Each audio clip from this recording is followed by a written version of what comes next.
स्वागत है आपका हिंदी स्पेस चैनल की स्पेस अपडेट सीरीज के एक नए एपिसोड में। तो चलिए जान लेते हैं कि आज के टॉप स्पेस अपडेट्स कौन कौन से हैं। आज का एपिसोड शुरू करने से पहले आप सभी को नव वर्ष 2021 की बहुत बहुत शुभकामनाएं। हम आशा करते हैं कि यह नया साल आपके जीवन में बहुत सारी खुशियां लेकर आएगा। तो चलिए वीडियो को शुरू करते हैं। आज की पहली अपडेट नासा के द्वारा फाइंड करे गए एक न्यू एस्टेरॉयड को लेकर है। नासा ने अभी हाल ही में एक नए एस्टेरॉयड को फाइंड करा है। ये जो एस्टेरॉयड है इसका साइज किसी डॉर्फ प्लेनेट के साइज के जितना है और इस मिस्टीरियस एस्टेरॉयड के जो एविडेंस हैं वह एक डायमंड स्टार मीटियोर के एक्सप्लोड होने से आए हैं, जो कि 2008 में सूडान के ऊपर एक्सप्लोड हुआ था। वैज्ञानिकों के द्वारा जब इसके पृथ्वी पर गिरे हुए पार्ट्स की स्टडी करी गई तब यह पाया गया कि यह जो मीटियोर है वह किसी एक बड़े एस्टेरॉयड का पार्ट था जो कि कोलिजन की वजह से उससे अलग हो गया होगा। और जो एस्टेरॉयड 2008 में सूडान के ऊपर एक्सप्लोड हुआ था वह एक 9 टन और 4 मीटर के डायमीटर का एक मीटियोर था, जो कि शायद एक सीरीज ड्वार्फ प्लेनेट के साइज जितने बड़े एस्टेरॉयड से अलग हुआ होगा। और इस मीटियोर की रॉक्स की स्टडी करने पर यह पता चला कि इसकी जो रॉक्स हैं वह किसी ऐसी सरफेस से आई हैं जिसका प्रेशर किसी एस्टेरॉयड से काफी ज्यादा था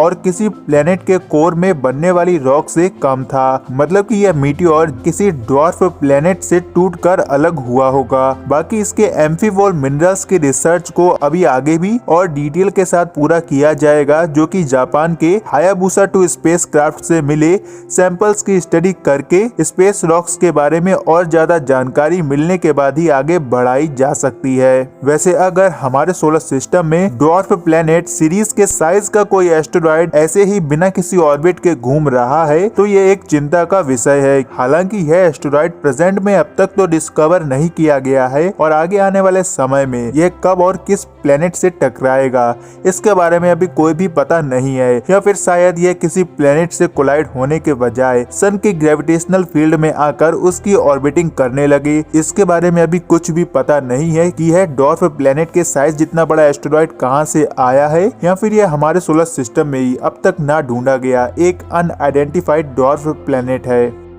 आज की दूसरी अपडेट हमारे मून के एक टाइम कैप्सूल होने को लेकर है। जैसा कि आपको ये पता है कि मून के पास किसी प्रकार का कोई भी एटमॉस्फेयर मौजूद नहीं है और पिछले 450 करोड़ सालों से इसकी सॉइल अपने अंदर कई सारे रहस्यों को छुपाए हुए है। अगर आपको आसान भाषा में समझाएं तो हमारी पृथ्वी के पास एक मैग्नेटिक फील्ड और एटमॉस्फेयर मौजूद है, जिसकी वजह से सन से निकलने वाले हाई एनर्जी के चार्ज्ड पार्टिकल्स और गैलेक्सी के कई सारे सोर्सेज से आने वाले चार्ज्ड पार्टिकल्स पृथ्वी तक इसके मैग्नेटिक फील्ड से टकराकर नहीं पहुंच पाते हैं, और जो पार्टिकल्स पृथ्वी तक पहुंच भी जाते हैं वह हमारे एटमॉस्फेयर में खत्म हो जाते हैं। लेकिन हमारे मून के केस में सब कुछ बिल्कुल उल्टा है। ना तो इसके पास कोई मैग्नेटिक फील्ड है और ना ही इसका कोई खुद का एटमॉस्फेयर है। तो पिछले 450 करोड़ सालों से हमारे सन से निकलने वाले पार्टिकल्स और सोलर विंड्स में मौजूद फोटॉन्स और न्यूक्लियस इसके सरफेस पर मौजूद डस्ट में वैसे के वैसे ही मौजूद होंगे जैसे कि आज से करीब 450 करोड़ साल पहले यह इसके सरफेस पर पहुंचे थे। और केवल हमारे सोलर सिस्टम ही नहीं बल्कि मिल्की वे गैलेक्सी में होने वाले सुपरनोवा एक्सप्लोजन से निकलने वाले पार्टिकल्स और हमारी गैलेक्सी में हुए सुपर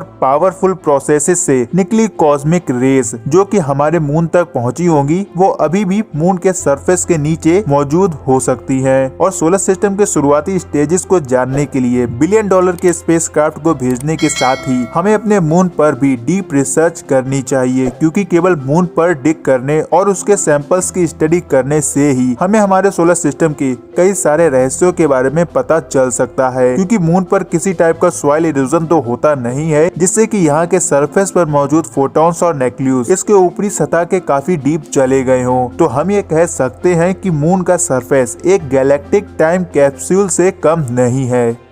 आज की तीसरी अपडेट 2024 में नासा के द्वारा मून पर भेजे जाने वाले उसके आर्टेमिस प्रोग्राम को लेकर है। जैसा कि आपको ये पता है कि अमेरिका के प्रेसिडेंट डोनाल्ड ट्रंप ने यह अनाउंस करा था कि नासा के द्वारा एक बार फिर से 2024 में मून पर नासा के एस्ट्रोनॉट्स को भेजा जाएगा, और नासा के द्वारा इसके लिए काफी तेजी से तैयारियां भी करी जा रही थी। लेकिन अभी हाल ही में आई मीडिया रिपोर्ट्स में यह जानकारी दी गई है कि नासा की तरफ से उनके आर्टेमिस प्रोग्राम के तहत होने वाली 2024 की मून लैंडिंग को परफॉर्म न किया जाए, क्योंकि इसकी अनाउंसमेंट डोनाल्ड ट्रंप की तरफ से करी गई थी। लेकिन हाल ही में हुए प्रेसिडेंट इलेक्शन में हार जाने की वजह से जो बाइडेन अमेरिका के प्रेसिडेंट चुने जाएंगे और शायद नासा के द्वारा करवाई जाने वाली मून लैंडिंग उनके द्वारा प्रायोरिटी बेसिस पर न आती हो। डोनाल्ड ट्रंप ने अमेरिका की एग्जिस्टेंस को स्पेस में बनाए रखने और स्पेस में अमेरिका का सुपर पावर होने का जो स्टेटस है उसको बनाए रखने के लिए कई सारे काम किए हैं और नासा की तरफ से करवाई जाने वाली यह मून लैंडिंग भी उन्हीं कामों में से एक थी।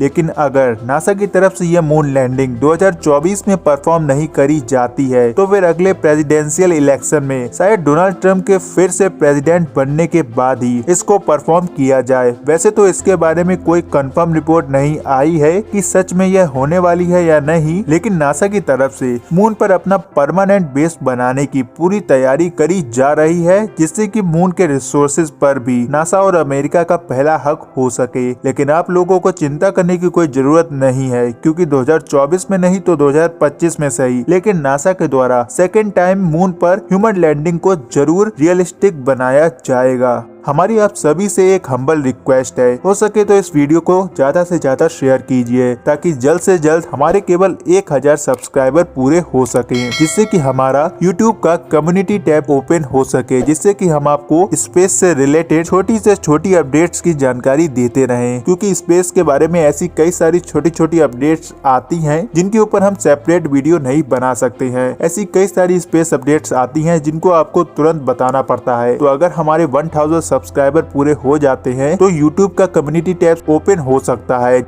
आज की चौथी अपडेट अमेरिका की प्राइवेट सेक्टर की स्पेस कंपनी कैपेला स्पेस के द्वारा कैप्चर करी गई शार्प इमेजेस को लेकर है। कैपेला स्पेस, जो कि अमेरिका की कैलिफोर्निया बेस्ड स्पेस कंपनी है, ने अपने पहली ऑपरेशनल सैटेलाइट के द्वारा कैप्चर करी गई क्लियर इमेजेस को पब्लिक करा है। कंपनी के द्वारा लॉन्च करी गई सैटेलाइट कैपेला 2 ने अपने सिंथेटिक अपर्चर रडार का यूज करते हुए अर्थ के कई सारे पार्ट्स की रेडियो इमेजेस को कैप्चर करा है। और कंपनी के CEO पयाम बानाजेदे का ये कहना है कि यह सैटेलाइट के द्वारा किसी भी वेदर कंडीशन में किसी भी एरिया की इमेजेस को कैप्चर किया जा सकता है, क्योंकि इसके द्वारा इमेजेस को कैप्चर करने के लिए रेडियो फ्रीक्वेंसी का यूज करा जाता है, जो कि क्लाउड्स या फिर बैड वेदर कंडीशन में इमेजेस को कैप्चर कर सकती है। कैपेला स्पेस के द्वारा अपनी 107 किलोग्राम की सैटेलाइट का यूज करते हुए 6.5 फीट के रेजोल्यूशन की इमेजेस को पब्लिक करा गया है और भी कई सारी 20x20 इंचेस की इमेजेस को कैपेला स्पेस के द्वारा अपनी कॉमर्शियल वेबसाइट पर डाला गया है। वहीं जो इससे भी शार्प इमेजेस हैं, जिनको कि 10x10 इंचेस की इमेजेस कहा जाता है, उनको यूएस मिलिट्री या फिर यूएस गवर्नमेंट के लिए यूज करा जाएगा। कंपनी के द्वारा अपनी सैटेलाइट कॉन्स्टलेशन को पूरा करने के लिए 6 और सैटेलाइट्स को 2021 में लॉन्च करा जाएगा, जिससे कि कैपेला कंपनी की सैटेलाइट इमेजनरी करने की जो कैपेबिलिटीज है उसको और भी ज्यादा बढ़ाया जा सके। बाकी क्या आपने कैपेला स्पेस के बारे में आज से पहले कभी सुना था या नहीं, एक बार कमेंट में जरूर बताएं। तो आज के इस वीडियो में बस इतना ही। अगर आपको यह वीडियो इन्फॉर्मेटिव लगी हो तो इस वीडियो को लाइक और शेयर करने के साथ साथ हिंदी स्पेस चैनल को सब्सक्राइब कीजिए ऐसे ही और वीडियोस को देखने के लिए। तो मिलते हैं अगले वीडियो में, तब तक के लिए जय हिंद जय भारत।